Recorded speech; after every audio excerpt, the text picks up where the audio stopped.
നമസ്കാരം. ഉത്തർപ്രദേശിലെ ഗാസിയാബാദിൽ നിന്ന് ഇന്ന് പുറത്തു വന്ന വാർത്ത ഏറെ നടുക്കുന്നതായിരുന്നു. ഒരു വീട്ടിലെ 3 പെൺമക്കളും ഒരുമിച്ച് ആത്മഹത്യ ചെയ്യുന്നു. അതും ഗെയിം കളിക്കുന്നതിൽ നിന്ന് മാതാപിതാക്കൾ വിലക്കിയെന്ന കാരണത്താൽ. ഗാസിയാബാദിലെ ഒരു പാർപ്പിട സമുച്ചയത്തിൽ ഇന്ന് പുലർച്ചെ 2 മണിയോടെയാണ് സംഭവം നടന്നത്. 16-കാരിയായ പാഖി, 14 വയസ്സുകാരിയായ പ്രാചി, 12 വയസ്സുകാരി വിഷിക എന്നീ 3 പെൺകുട്ടികളാണ് ജീവനൊടുക്കിയത്. പഠനത്തിലും മറ്റും ശ്രദ്ധിക്കാതെ പൂർണ്ണ സമയം മൊബൈൽ ഫോണിൽ ഓൺലൈൻ ഗെയിമുകൾ കളിക്കുന്നതിൽ കുട്ടികളെ മാതാപിതാക്കൾ ശാസിച്ചിരുന്നു. ഇതിനെ തുടർന്ന് മാതാപിതാക്കൾ ഫോൺ ഉപയോഗിക്കുന്നതിന് നിയന്ത്രണം ഏർപ്പെടുത്തിയിരുന്നു. ഇതാണ് കുട്ടികളെ ഇത്തരം ഒരു കടുത്ത തീരുമാനത്തിലേക്ക് നയിച്ചത്. തങ്ങളുടെ ബാൽക്കണിയിൽ ഒത്തുകൂടി വാതിൽ ഉള്ളിൽ നിന്ന് പൂട്ടിയിട്ട ശേഷമാണ് ഓരോരുത്തരായി താഴേക്ക് ചാടിയതെന്ന് പ്രാദേശിക റിപ്പോർട്ടുകൾ പറയുന്നു. ശബ്ദം കേട്ട് മാതാപിതാക്കളും അയൽവാസികളും സുരക്ഷാ ജീവനക്കാരും ഓടിയെത്തി വാതിൽ തുറന്ന് അകത്ത് കടന്നപ്പോഴേക്കും ഏറെ വൈകിപ്പോയിരുന്നു. പോലീസ് നടത്തിയ പരിശോധനയിൽ ഒരു ഡയറിക്കുറിപ്പിൽ എഴുതിയ 8 പേജുള്ള ആത്മഹത്യക്കുറിപ്പ് കണ്ടെത്തിയിട്ടുണ്ട്. കൂടാതെ പെൺകുട്ടികളുടെ കിടപ്പുമുറിയിലെ ചുവരുകളിൽ അവർ എഴുതി വെച്ചിരുന്ന ചില വാചകങ്ങളും ശ്രദ്ധയിൽപ്പെട്ടു. ഞാൻ വല്ലാതെ ഒറ്റപ്പെട്ടവളാണ്, എൻ്റെ ഹൃദയം തകർന്നിരിക്കുന്നു തുടങ്ങിയ വരികളാണ് അവർ അതിൽ കുറിച്ചിരിക്കുന്നത്. കഴിഞ്ഞ കുറച്ച് ദിവസങ്ങളായി ഇവർക്ക് മൊബൈൽ ഫോൺ ലഭിച്ചിരുന്നില്ലെന്നും ഈ നിയന്ത്രണം ഇവരെ വല്ലാതെ ബാധിച്ചിരുന്നതായി ഡെപ്യൂട്ടി പോലീസ് കമ്മീഷണർ നിമിഷ പാട്ടീൽ പറഞ്ഞു. കൊറിയൻ സിനിമകൾ, സംഗീതം, TV സീരിയലുകൾ എന്നിവയുൾപ്പെടെയുള്ള കൊറിയൻ സംസ്കാരത്തോട് ഈ സഹോദരിമാർക്ക് വലിയ താല്പര്യമുണ്ടായിരുന്നതായും ഇവർ കൊറിയൻ പേരുകൾ സ്വീകരിച്ചിരുന്നതായി റിപ്പോർട്ടുകളുണ്ട്. അതേസമയം പിന്നീട് പുറത്തു വന്ന റിപ്പോർട്ടുകളിൽ സഹോദരിമാരിൽ ഒരാൾ ചാടാൻ ശ്രമിച്ചപ്പോൾ മറ്റ് 2 പേർ തടയാൻ ശ്രമിക്കുന്നതിനിടെ ആകസ്മികമായി താഴേക്ക് വീഴുകയായിരുന്നുവെന്നും പറയുന്നുണ്ട്. സംഭവത്തിൽ പോലീസ് വിശദമായ അന്വേഷണം ആരംഭിച്ചിട്ടുണ്ട്.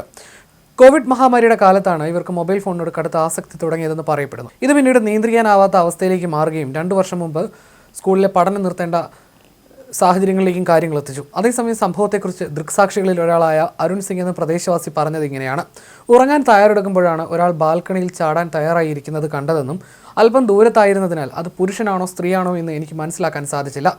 ആരോ താഴേക്ക് ചാടാൻ ശ്രമിക്കുന്നുണ്ടെന്നും താൻ എന്തെങ്കിലും ചെയ്യണമെന്നും കരുതി താൻ ഭാര്യയെ വിളിച്ചു. ഇത് വല്ല ദാമ്പത്യ പ്രശ്നവുമായിരിക്കുമെന്നാണ് എൻ്റെ ഭാര്യ പറഞ്ഞത്. ഭർത്താവ് ചാടാൻ ശ്രമിക്കുന്നതിനിടെ ഭാര്യയെ തടയാൻ ശ്രമിക്കുന്നതാണെന്നാണ് താൻ കരുതിയതെന്നും അദ്ദേഹം കൂട്ടിച്ചേർത്തു.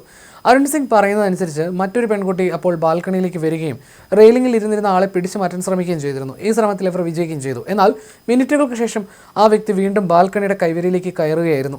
ഒരു ചെറിയ പെൺകുട്ടി ഓടി വന്ന് കൈവരിയിൽ ഇരുന്നിരുന്ന ആളെ കെട്ടിപ്പിടിച്ചു. ചാടാൻ തുടങ്ങിയ ആളെ തടയാനായി ആരെയെങ്കിലും വിളിക്കാൻ ഞാൻ ഫോൺ എടുക്കുന്നതിന് മുമ്പേ അവർ 3 പേരും താഴേക്ക് പതിച്ചു. കൈവരിയിൽ ഇരുന്നിരുന്ന ആളും അവരെ പിടിച്ചു മാറ്റാൻ ശ്രമിച്ച 2 പെൺകുട്ടികളും ഒരുമിച്ച് ബാൽക്കണിയിൽ നിന്ന് വീഴുകയായിരുന്നുവെന്നാണ് സിംഗ് പറയുന്നത്. അവരിൽ ഒരാൾ ചാടാൻ ഉറച്ചു നിൽക്കുകയായിരുന്നുവെന്നും മറ്റു 2 പേർ അവരെ രക്ഷിക്കാൻ ശ്രമിക്കുകയായിരുന്നുവെന്നാണ് തോന്നിയതെന്നും അദ്ദേഹം പറഞ്ഞു. പക്ഷേ 3 പേരും തലകൊത്തി താഴേക്ക് പതിക്കുകയായിരുന്നുവെന്ന് അദ്ദേഹം പറഞ്ഞു.